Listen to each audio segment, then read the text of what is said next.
What's going on, everybody? My name is Michael Weer, and I just got out of seeing the movie Vengeance. There was no before the movie review for this movie review because I didn't have time. We got to the theater and had to run. So, Vengeance. You can't solve something like this with a 45. It's the breakdown of society is what it is. Yes, ma'am. I think that's very wise. You're going to need a 12 gauge, couple of ARs, Western automatic, and a sidearm for safety. It's a movie where the heart of the story is a revenge tale, but there's so much more to it than that. I really enjoyed this movie. Hold on, I gotta open the door. You're in. You're good. Okay, you're welcome, of course.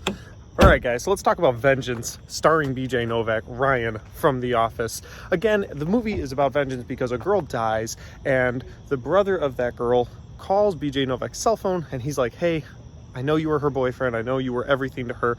I need you to come to Texas to be at her funeral. BJ Novak had hooked up with this girl previously, but never knew anything about her otherwise. There we go, got the shadow out of my face.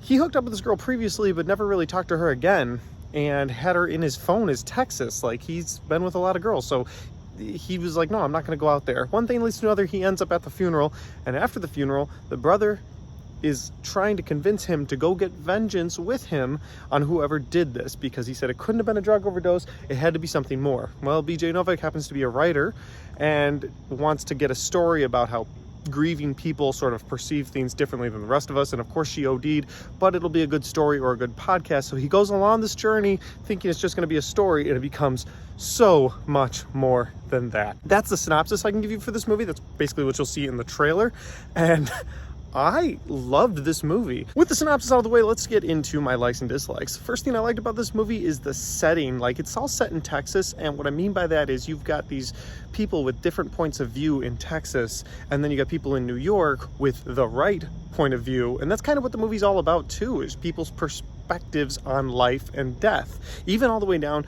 to the final climax of this movie, which kind of shocked me. I'll be completely honest with you guys. It was a shocking moment. The final climax of this movie shocked me to the point where I got it. In that moment, I got what the movie was going for. I loved people's different perspectives on life and death. I really did. Another note, I liked the acting in this movie. The acting by everybody was very well done. Even the kid actor. There's a kid actor in the movie everybody calls Stupido because he doesn't know Spanish, so he won't know what they're calling him. It's kind of a funny bit throughout the movie. But I liked, even his acting was good. And speaking about funny bits throughout the movie has a lot of dry, dark humor, and it works almost every time. There are some moments I laughed and I'm like, damn, this is about a girl who OD'd, but that is a funny, funny movie. That's how I felt when I left this, is like, this was a funny movie with some seriously dark overtone. I liked that. I wouldn't be doing the movie justice if I didn't talk about Ashton Kutcher. Ashton Kutcher is in this movie, and I didn't realize until today, I think, when I was checking out the movie online and I saw Ashton Kutcher, I was like, oh, okay, he's in this movie. Cool. I wonder if he'll be a big part. He's a huge part. You definitely need to check out his performance in this movie too, because he does a great job sort of being the town music producer. Yeah, I'm gonna leave it at that. You guys will figure out more from there. On dislikes for this movie, the movie gives about every character a monologue scene, and while most of them are important to the movie, or most of them do something to further the story of the movie, there's a lot of them, and sometimes they can feel a little bit drawn out.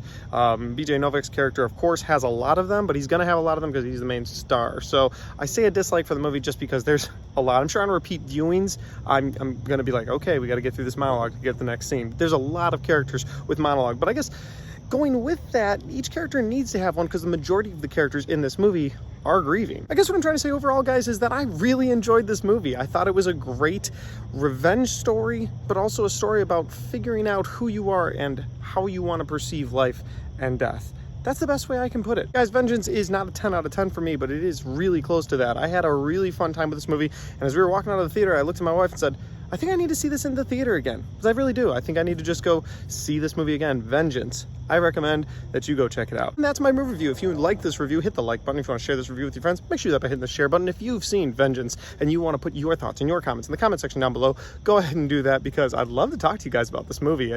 It's very thought-provoking. I might even bring like an apple or a pear next time I come to the movie theater. A thinking man's fruit. I don't know why I said that. But with all that said, guys, thanks for watching this video. I'll see you next time.